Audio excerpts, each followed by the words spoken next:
Good day, everyone. James Hicks here from Hicks New Media and Infotainment News. Welcome to Perspectives in Focus. Today, we will have a conversation with a good friend of mine that comes with a long list of accolades, community involvement, and recognition. Brent Mattix spends his days serving as a positive influence with our youth working in the education field. Outside of that, you can find Brent serving in various leadership roles within the Boy Scouts, again, helping to shape and positively influence young adults in our society. Let's spend some time today talking what a day in the life of this husband, father, and community leader looks like. What impact has the pandemic had on his personal and professional life? And here's some strategies for staying positive during these trying times. Let's get it, you guys.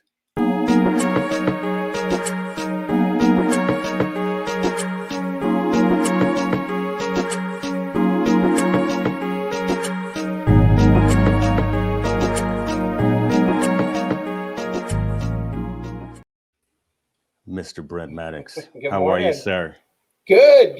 Now that we got the microphone situation You set up, know, or technology issues sometimes do present themselves, but that's all right, right? And that is why, again, I have folks log on 10, 15 minutes ahead of time, just in case Murphy's out there and Murphy's Law, right?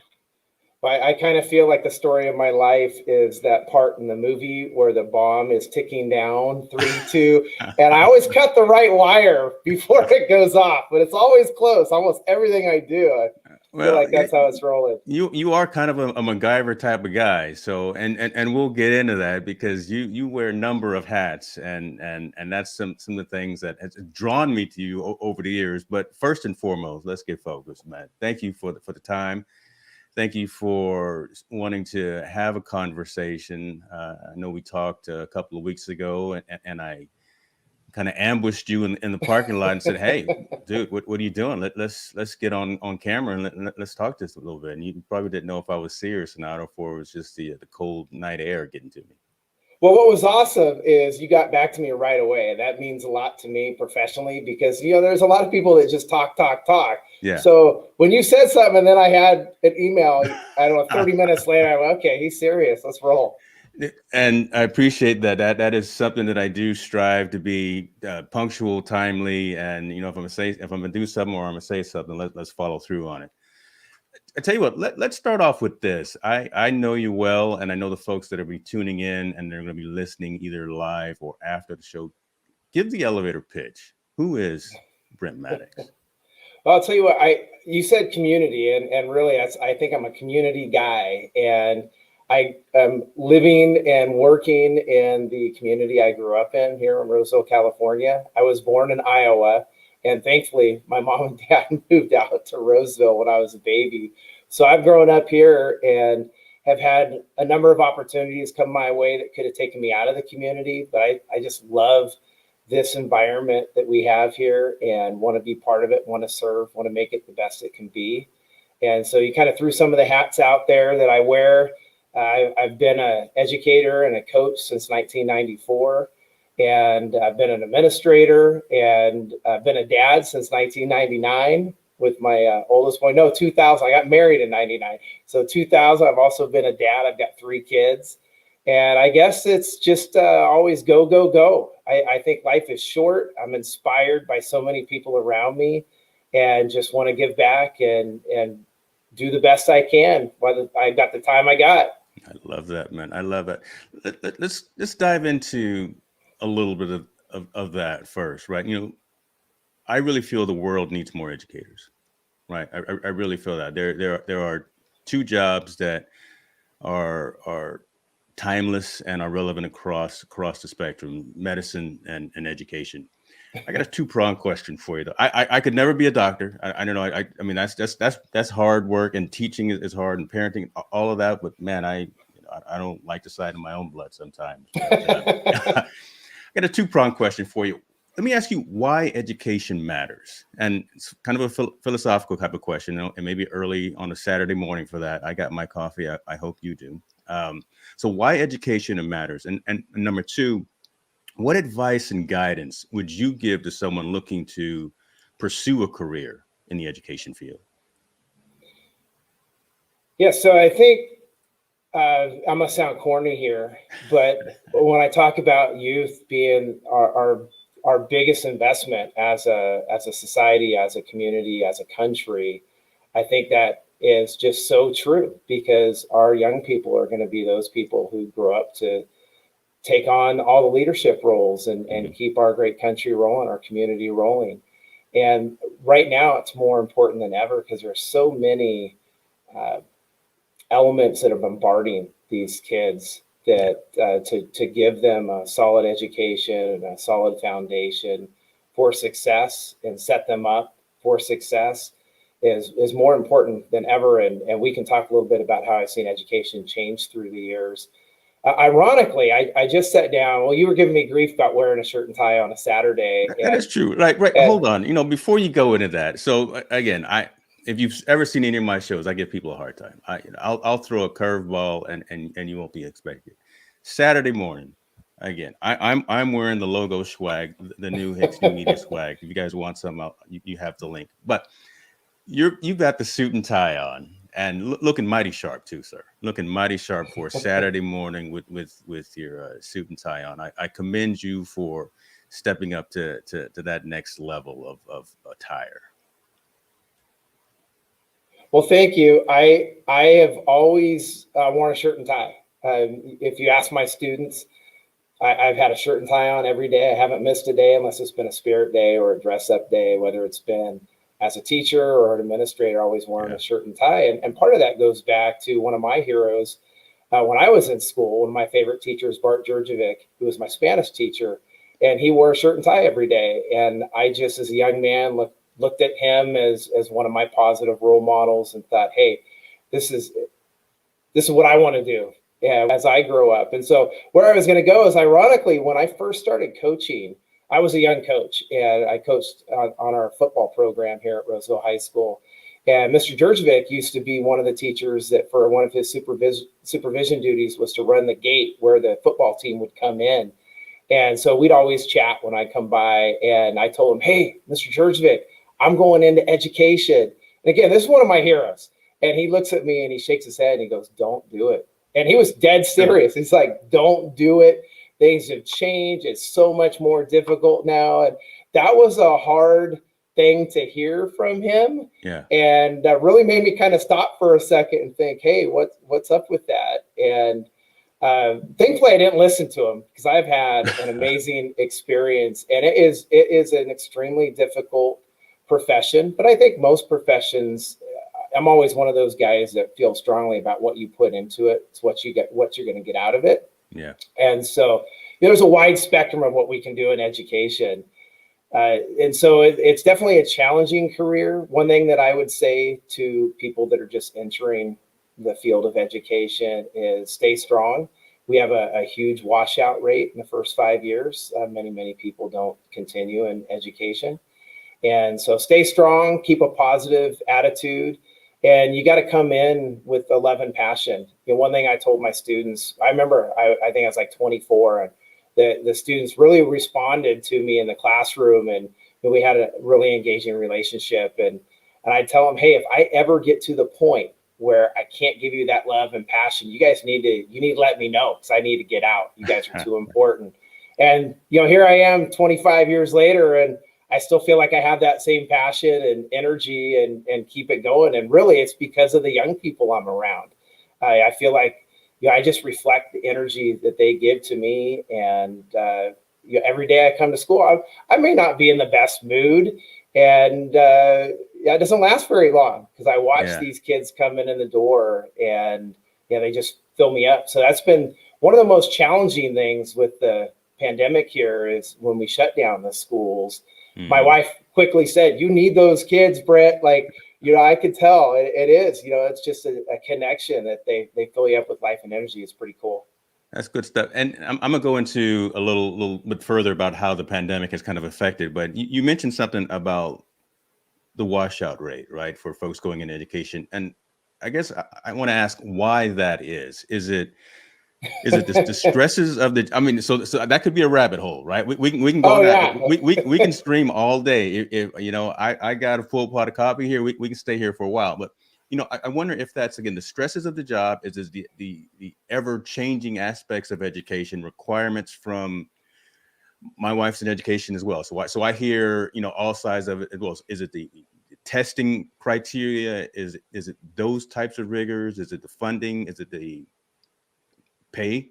You know, again, what is it the things that you see from All right. just some high level things? So I could take a deep breath and talk for 3 hours and Let's go down do it, that brother. rabbit hole. But Let's do it. what I'll tell you is, in short, it really is an impossible job with what you want to invest into it, because we have so many students in front of us, be it an elementary teacher who has a class size of 35 or so that is with students all day long. And I think we've seen a lot of parents have this experience where the kids are at home and they're trying to help them with education. Yeah. And it's so difficult to keep somebody's attention. And then you go down to like a 5, 6, 7-year-old.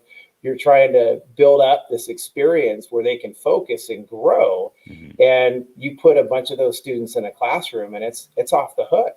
Yeah. One of the things that I talk about in my leadership class as students come in is about babies. I say, you guys have all seen babies, right? You've all seen babies. And we all love babies. And what do babies do? You know, they explore everything. They grab stuff, they put it in their mouth, they put it up their nose, they're banging it. They want to know how stuff works. And if you look at their eyes, they've got that wonderment of the whole world around them. And I used to be a principal for an elementary school, and I watched these students come in with that same spirit.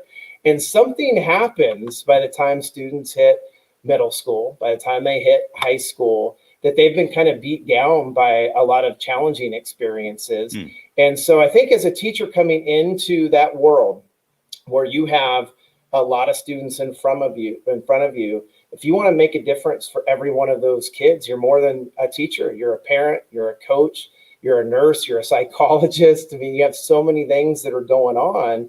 And the role of a teacher has greatly changed with what we're expected to do in education. You know, education was really built, it was designed to create factory workers. If you think about the model of education, it was sitting people down, sitting students down, and conditioning them to stay at a desk, to be on task, to stay focused.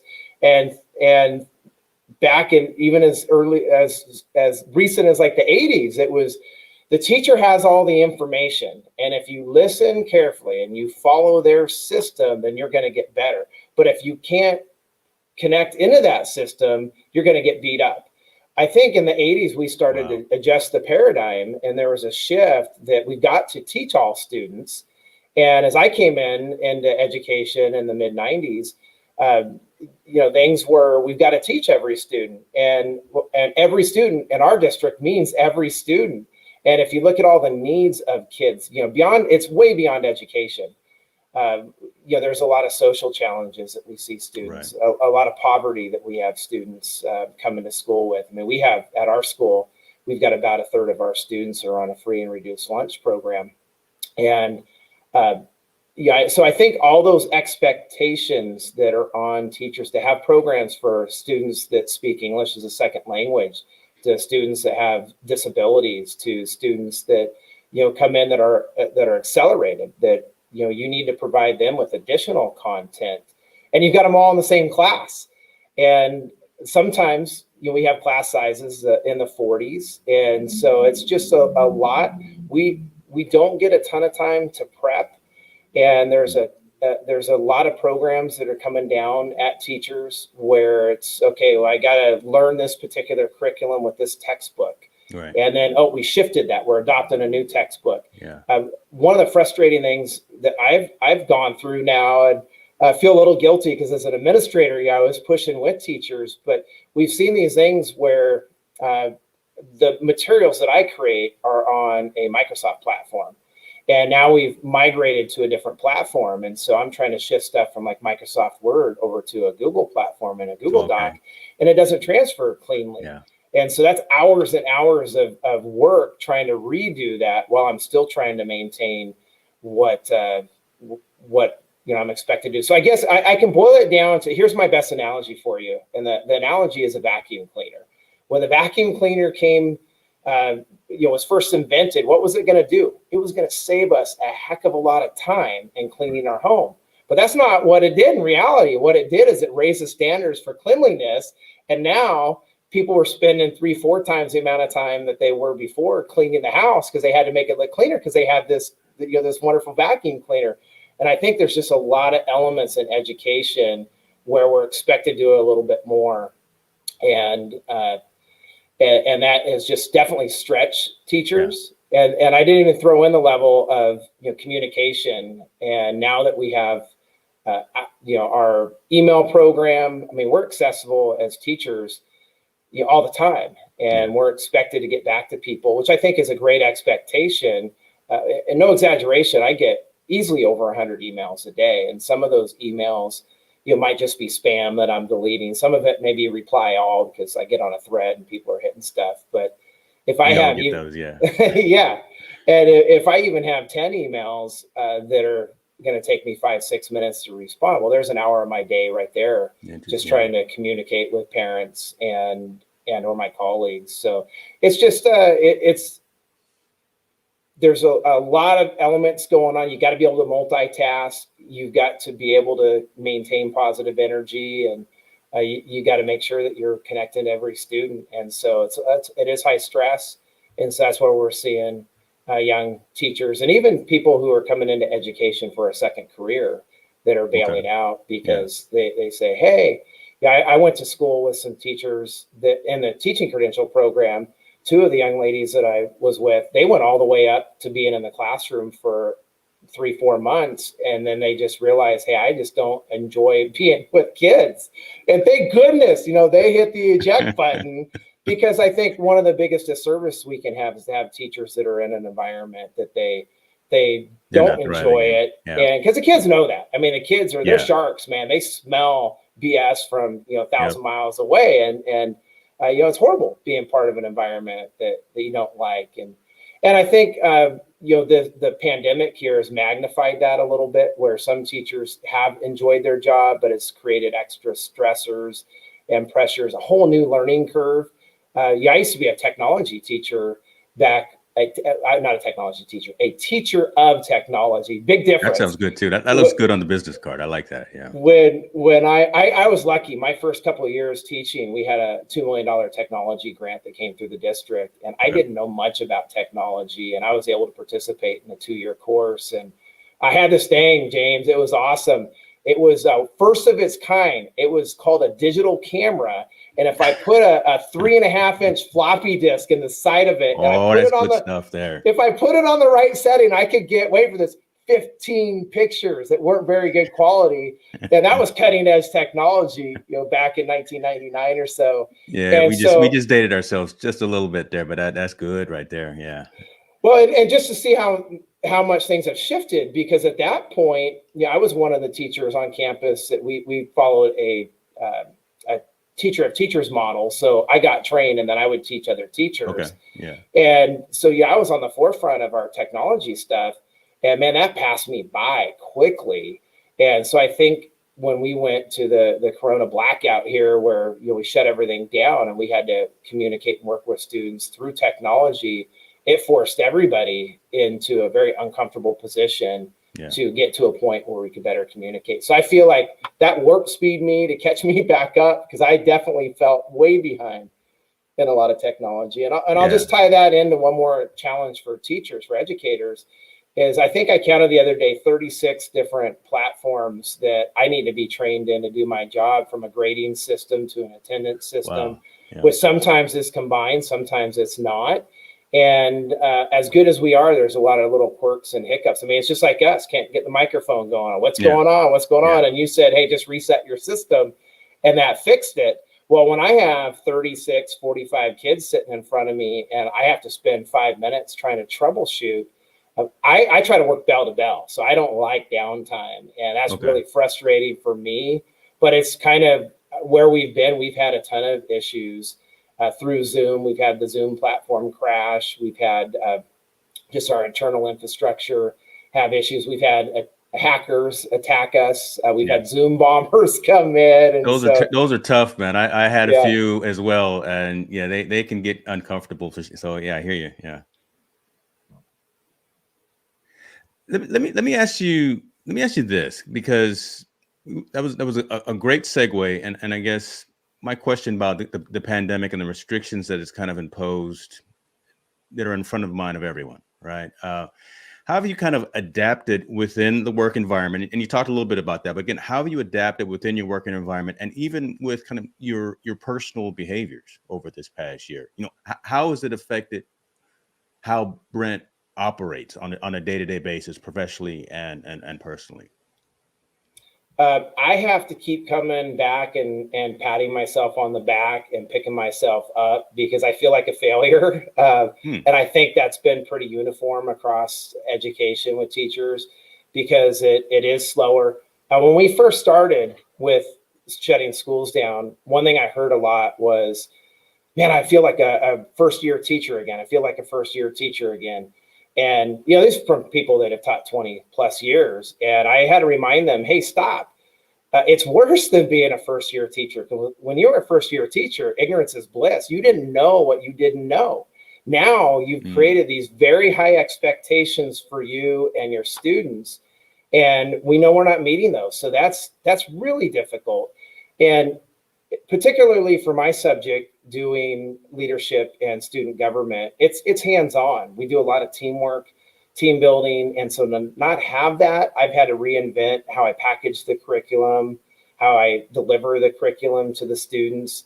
And I've also, and this isn't just me, it's all teachers, we're trying to be sensitive to the situations that our students are in as well. Because again, we've got a wide spectrum. We've got kids that, you know, their families are up in a, you know, cabin in Lake Tahoe and they're doing distance learning, but they're also out playing in the snow and just having the time of their lives as a family. And we've got other students, their families, their parents have lost their jobs and they're homeless and they don't have Wi-Fi. We're really lucky to be in a suburban environment where I think our students are much more empowered with the tools of success. I can't imagine being in an urban environment where it's a lower social economic, they don't have as many resources.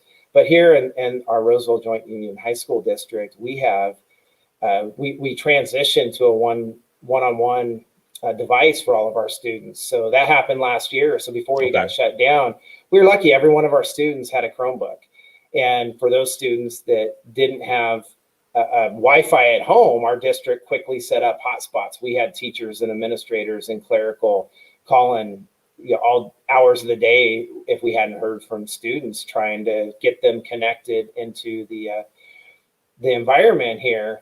And so I think that, you know, we gotta kind of do some self-care. It's like, again, dumb analogy, but it's like what they say when you're on the airplane and the oxygen mask come down, you got to breathe yourself before you put the mask on your kiddo. And it's been that same way. I've seen more tears.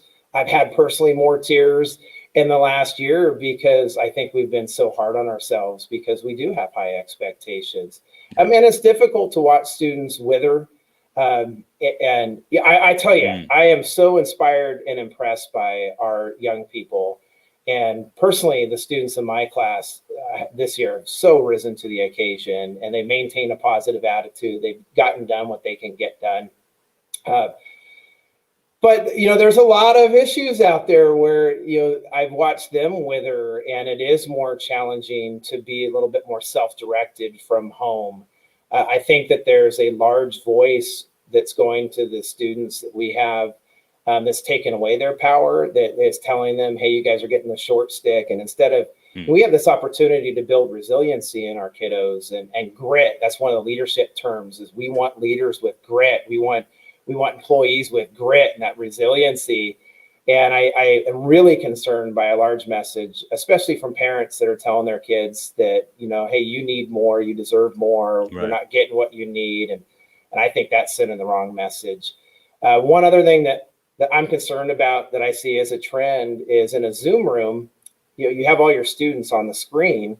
And I sub for quite a few classes. And so I'll get in and be in a Zoom room and all the screens are dark and it's just the black screen with the student name on it. And We had a school showcase the other night. We had all these families come in, and then every program had their own little breakout Zoom room that families could come in and ask questions about, hey, what's that class about? What's that athletic program about, or club or whatever?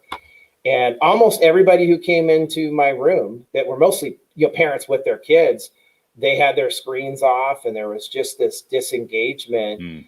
Having my own kids, I mean, they've told me it's awkward when they're in a room with other people and people aren't talking, or they feel like that screen is just staring at them, that camera is staring at them, so they don't want anybody to see them. And I have seen more ceiling fans in the tops of kids' heads.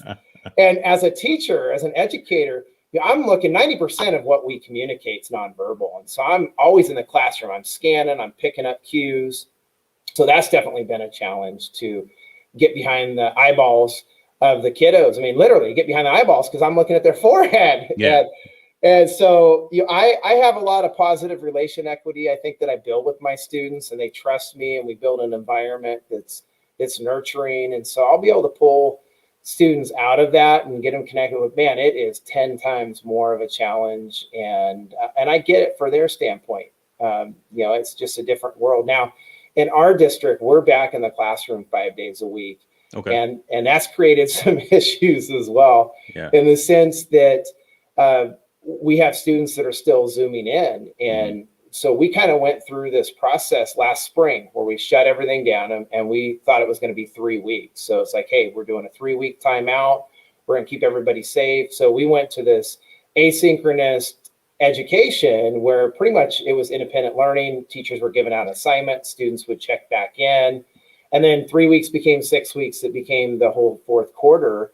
And we never got students back into the classroom. And for the spring, I'm connected to quite a few colleagues that are in this area. So I would say pretty much for Placer County and Sacramento County, everybody was in the same boat where it was just kind of things shut down. Yeah. So we started back up in the fall with a synchronized learning, where now students are popping on. They're on at least 4 hours a day. So it's an hour each class, and it was 100% through the camera. And man, I felt like I was an airplane pilot. I've got multiple screens. I got my cell phone out, and I'm trying to keep an eye on the kids, but then I'm trying to load up content. And so it was almost like running a podcast where I didn't have much feedback from the students. And we have chat rooms, and so the students are big in the chat room. They love, it's like texting, right? Yes. So yes. Blah, blah, blah, this thing's running 200 miles an hour, and I'm trying to deliver content, and I'm saying, hey, if you guys have a question, unmute and ask me. Well, no, I got 30 questions in the chat room, and nobody's unmuting. No one wants to get on camera, right? And no one wants to get on audio, but they'll put those thumbs to work. Yeah. Exactly. And so, and you also have to meet students where they are. So, it's kind of this delicate dance where I'm trying to pull them in so they get the most out of their education. And if I'm forcing them to always do it my way and not trying to meet them where they are, then we probably are going to reach a point where the bar gets too high and I lose them. And if I always meet them where they are and I'm not stretching them, they're not going to grow at all. So it is this, and you're doing that for, I've got 50 kids in one of my classes. And so you're trying to monitor everybody there. And so, yes, that was a big shift. And now we're at this point, well, in October, when we hit our second quarter, we shifted things over where it was students could come back into the classroom on a hybrid schedule. So they come in 2 days a week. Right. And what we saw is where we had maybe 15 kids that were assigned or scheduled to come in. I got to the point where it was like 5 of them that were in the classroom, because it really is impossible to teach to students right in front of you and students that are online. We're not built that way. We don't have a camera crew. Like if you look at the college programs or even high schools that teach online, they usually have a studio. So, they can teach. And then the camera, well, now I'm my own cameraman. So I'm like flying this thing and trying to get stuff going. And then all of a sudden our system starts dragging.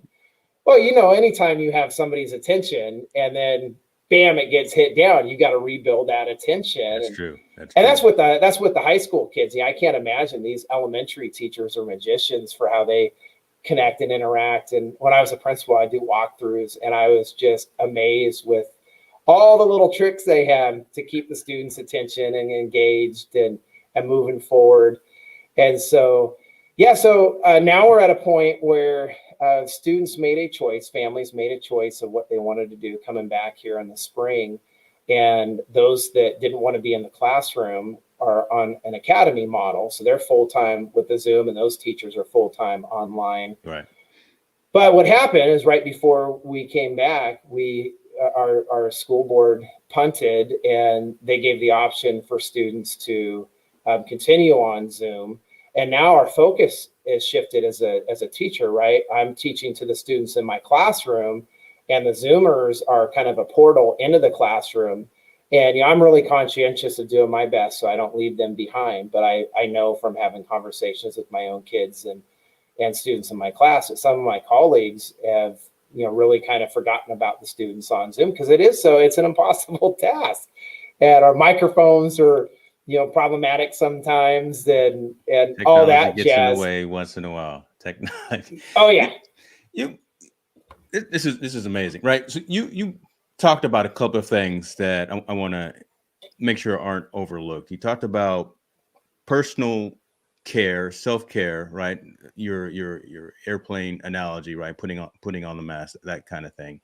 And there was another analogy that you made, and it's escaping me right now. But again, it kind of leads into this last question about education that I guess I want to ask you. And what are you telling the kids that you interact with on a day-to-day basis, and maybe even the adults, about staying positive, about mental health, mental wellness during this whole mask wearing lockdown time that we're in right now, right? How are you using your skills, your influence to help folks stay positive during this particular time? So I teach leadership, and at the core of a lot of my teaching is the 7 habits of highly effective teams is what we use. But Sean Covey wrote that book. Stephen Covey wrote 7 Habits of Highly Effective People. And the tenet in that book that really resonates with me is control what you can control. And there's only so many things that we can control. I mean, there's like, as we brainstorm in class, what we don't control is, we could spend, a million things that we write up there on things that we don't control. And yet I think in our society, especially because we're so connected and we see so many things on social media and on the news, there's a lot of things that we can't control that are bombarding us with an emotion. And so I think the best thing we can do is really work to tune out what we can't control and focus in on what we can control. And that's a difficult thing, because there's a lot of things that we can't control that impact us. Yeah. And, having that skill set it's not compartmentalized, but it's really to just have a strong mindset of success. And I'm going to keep marching forward. I'm not going to compare myself to those people around me, because that's a tumor, right? Trying to keep up with the Joneses, especially when you look on social media and a lot of it's fabricated. None of it's real. Yeah. Yeah. Hey, I was a little bummed I'm not in my Zoom room, because they have a wrinkle remover or some kind of a screen. So you wanted the skin repair, and no, it's all you here, brother. You know what? As a matter of fact, I'll even zoom in and make sure people get the full Brent Mattix there, right? There's no escaping when you're on it. Perspective and focus. So, but I think especially for our young kids. Being brought up in a false reality. And I tell my leadership kids that, hey, you're being brainwashed. And a lot of them don't know what that means. So I define what brainwashing means. And then I say, hey, so who is brainwashing you? And they start to, and it's funny because every time I've done this for 20 years, and every time it takes a little while to build up. And then all of a sudden they start realizing, I love it when they get to the point where they say, well, you're brainwashing us. I say, hell yeah, I'm brainwashing you. And there's a lot of people that are trying to put positive messages into you. But when you start looking at just all the social media with what's being put up by these influencers, and, it's not reality. And so, my heart really hurts for kids growing up now with just so many expectations, false expectations that they have. And so, I think trying to be aware of that, and then just trying to support each other. And that's where I'm trying to figure things out, because the new generation has a different way of interacting and connecting. And I feel as an old guy, I feel like I'm that old guy. I go, these kids nowadays, just looking at kind of the superficial interaction that they have. How many friends can I count? Oh wow, I have so many followers. And there's a lot of different shows, documentaries where they go in, and there's actually brain response, just like people doing drugs, is when people get followers and likes, and that's stimulating those same parts of the brain that we would stimulate for doing drugs, and it's addictive. So I guess trying to get kids connected and trying to support each other, and I feel like that's been more and more of a challenge as I've progressed in my career here. So I don't know, I don't have it all figured out, and I'll say that's the other secret that I have is you don't have to have all the answers. You don't need to pretend like you have all the answers. And then one big issue that I have trying to go at with kids, well, even everybody, is the beauty of failing. And I tell students, I want you to fail. And fail is not a word, it's an acronym. And I ripped this off from somebody. This isn't a Brent Mattix thing. All right, you can take it. So that's what a good teacher does. So fail is an acronym, and it stands for first attempt in learning. And I have seen just a change in students that don't want to put themselves out there. And that's typically why we see kids lose that sparkle from being little kids. When they get into high school, they have been beaten down because they see failure as a bad thing.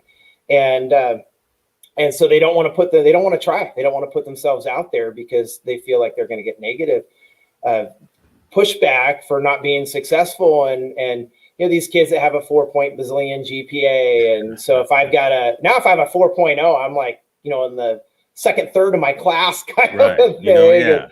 And so I've got to look perfect because I got to get into college so I can have 2.5 kids and a white picket fence and all that stuff. And so I think that we have just lost that fun and failing. And that's been my whole success, man. I have failed so many times, but I have that fun part of coming back in it and learning from it. That's really what attracted me to Scouts. Is I feel like Scouts is one of our last frontiers where kids can fail with success or fail with supports. And, it's like, hey, you got to go out there. And too often I see adults, just the expectations they have for kids to be perfect and make everything happen. And it's not very reasonable. So I think, just create an environment where it's okay to not get it 100%, as long as you're trying your best and you're working hard. Because I think that there's a segment of our society right now as well that just says, screw it. I don't have to do anything, and I can still get support from the government, or, don't fail in that manner, but fail to grow.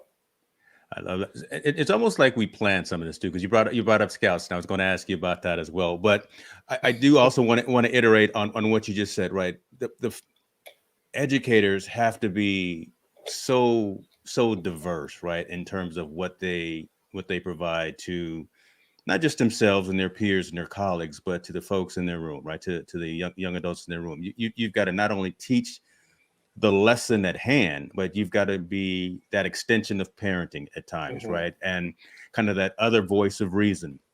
Some students, some kids will go in one ear and out the other of what their parents say, but when another trusted advisor, trusted adult, trusted person in their life says, the stuff you see online is fabricated, it's not real. I mean, those aren't real expectations for life. But when someone like a teacher says that, right, you're in that seat of authority for the most part, right? And you are that trusted person.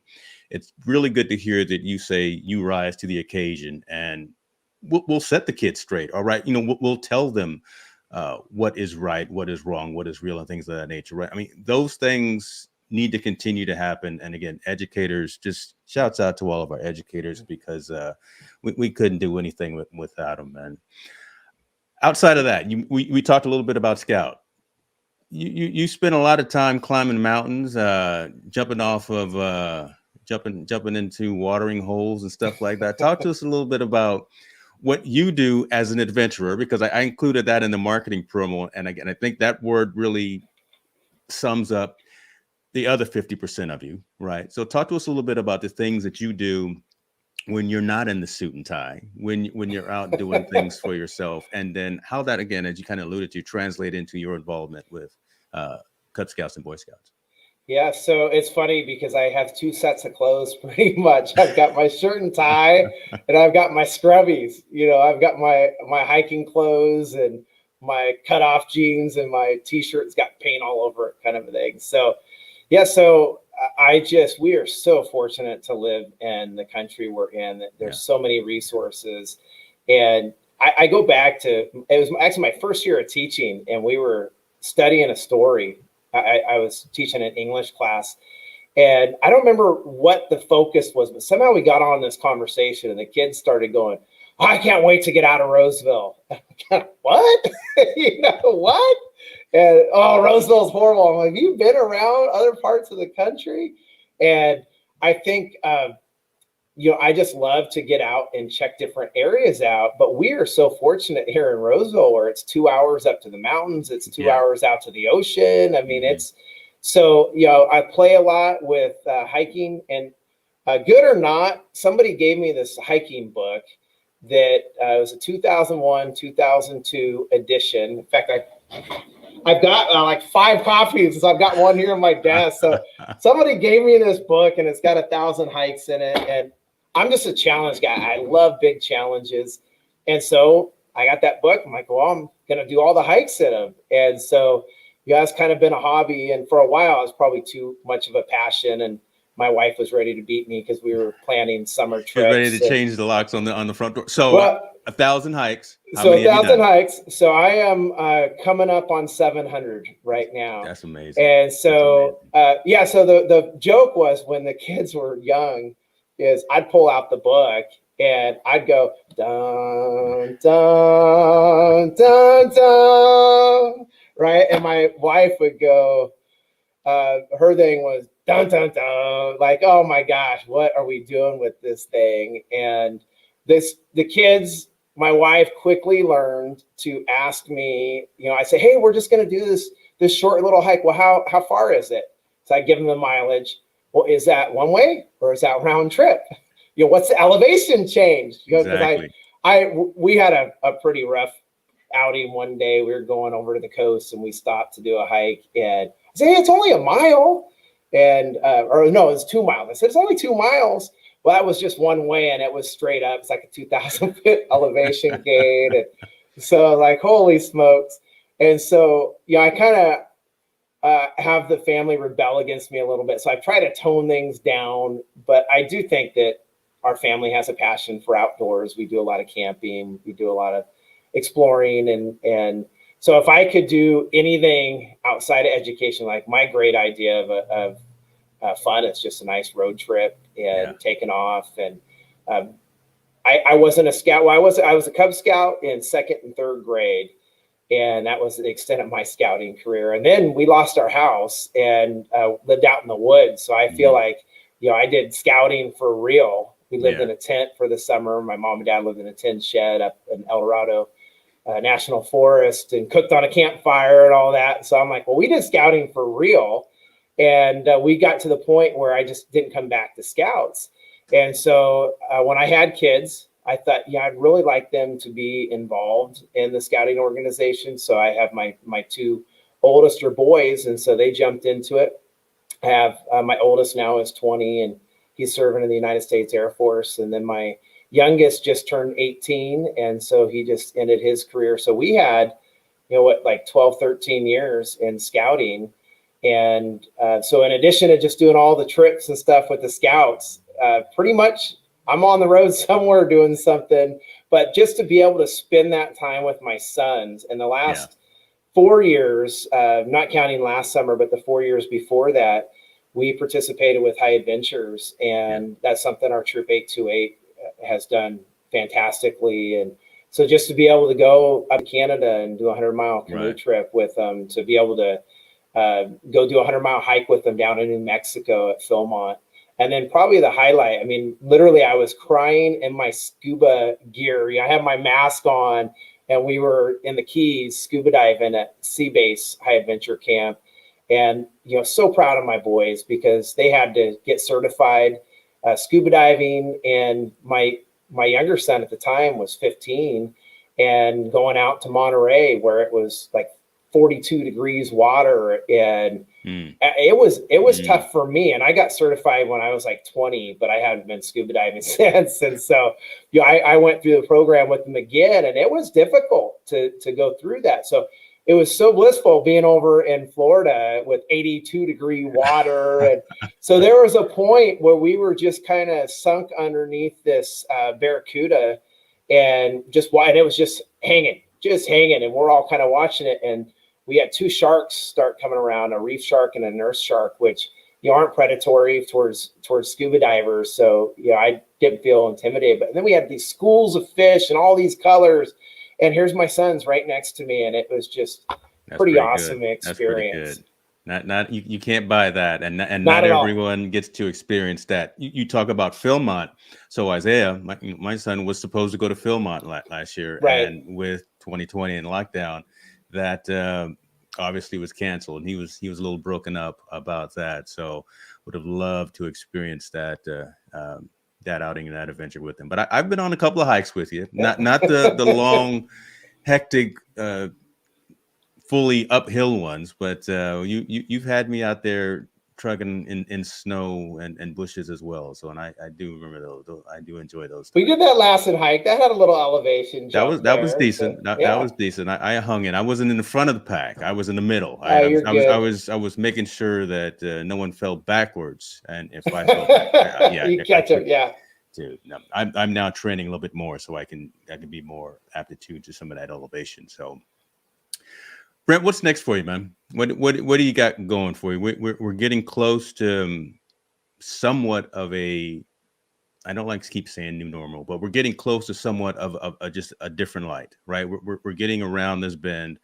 What's next for you, either from the professional perspective, or are you're putting on the hat and jumping in the RV and heading east, my friend? Or what's the Mattix family got planned for? Yeah, great. We're heading northwest. Okay. But before I roll in on that, I'll tell you that I kind of had this moment 5 years ago where I realized, man, all my kids are going to be gone in 7 years. I mean, and it's just gone so fast. Even though I've been involved in coaching and doing scouting with them, it's the worst part about having kids is they're little measuring sticks for time, and you see how fast it goes.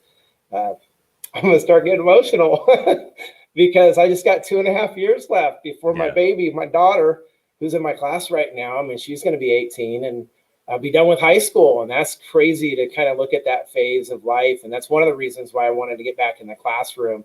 So I'm really blessed to be the activities director at Roseville High School right now. And I get that fun element of building culture, which I think is so important, and trying to make our school better, make our community better.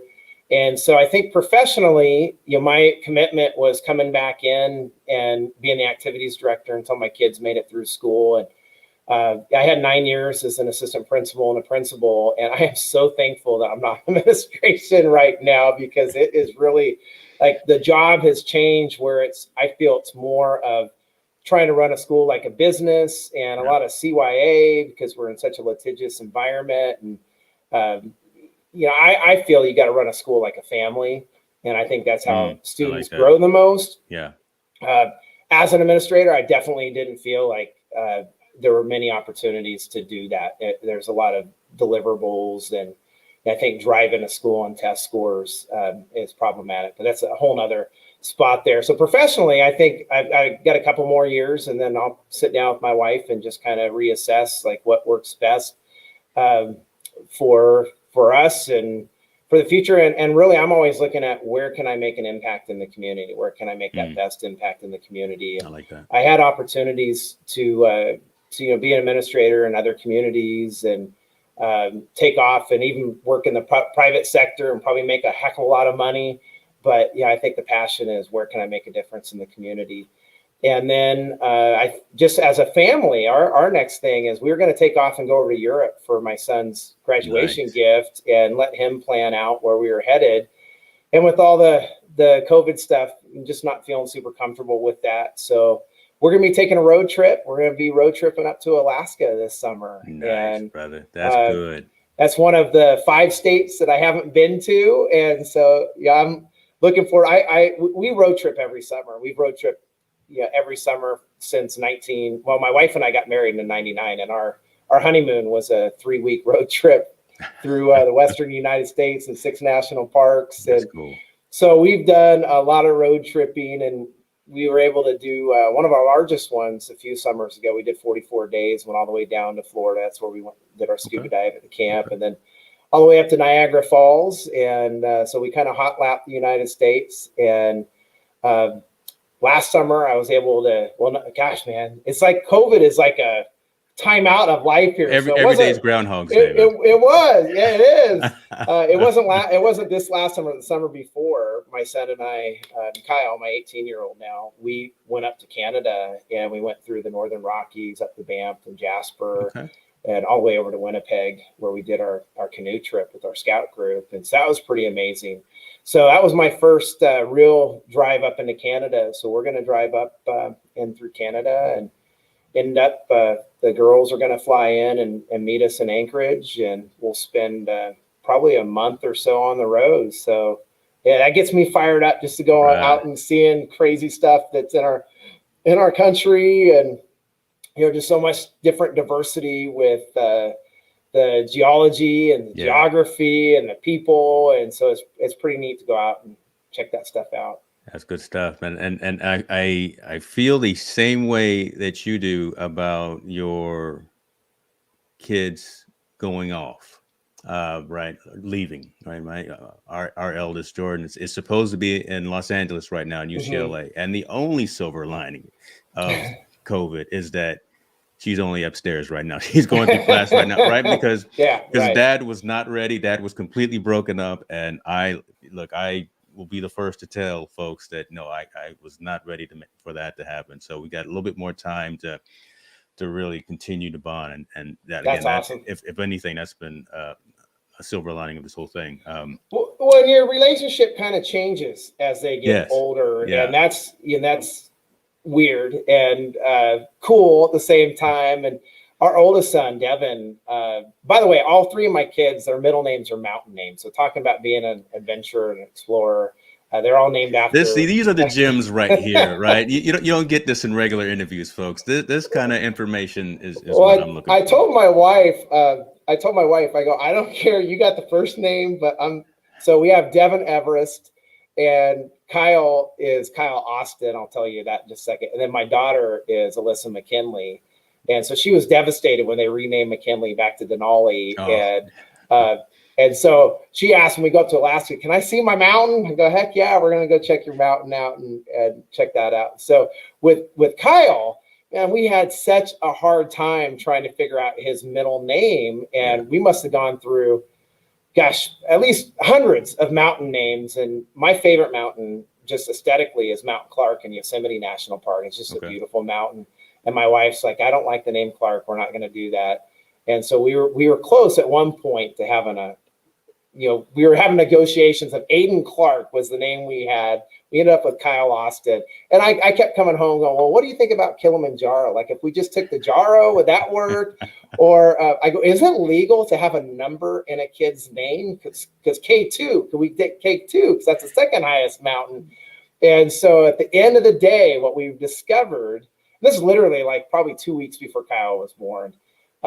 At the end of the day, we figured out that K2, which is the second highest mountain in the world, the most dangerous, that's its plot number. And the 2 explorers that named it, their last names were Godwin and Austin. And so it's Mount Godwin Austin is one of the other names for it. So we took the Austin, AUSTEN, and pulled that out. So anyway, now I totally birdwalked, because I all of a sudden thought of that, and we were going somewhere. Oh, I was going to talk about my relationship with my kiddo. But that was a great story, though. That was a great.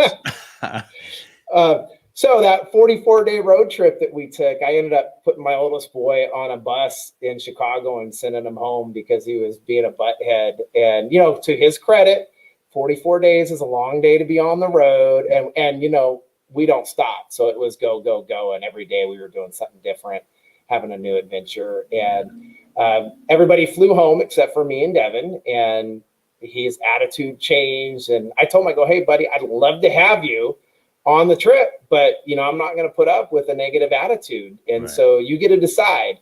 And I said, I don't have enough money to fly you home. So there's an option if you want to pay the difference, but I'll pay for a bus trip. And so, and it was, we kind of had a little bit of a hot moment, but then we had a conversation and he said, yeah, I'll take the bus ticket. So 3-day trip home for him at 17. And that was an adventure. So he takes off to the Air Force, and we had a really tough, he had a tough time coming in the teenage years, and 17 was a 4-letter word in our household with him. And so, and you're thinking about like, how's this relationship going to turn out? And I subscribe to, I'm not here to be his friend. I'm here to be his parent and make sure I set him up for success. And so, I'm not giving in to stuff that a 17-year-old wants to do. And I'm going to support him, but I'm going to support his success and, all that stuff.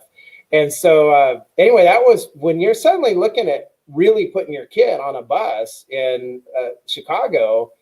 And it's, that's a tough moment. Yeah. And so he takes off and he goes to the boot camp, and we don't have contact with him. In fact, we're writing him letters. He's not getting his letters. We get a letter from him, and it was, how come nobody's writing to me? And at that point, he had like 11 letters that had been sent to him, but he didn't get them. He didn't get them so his boot camp was 8 weeks or 10 weeks or something like that. And I think he went the first 4 weeks where he got one letter from my dad, and then they all started coming in.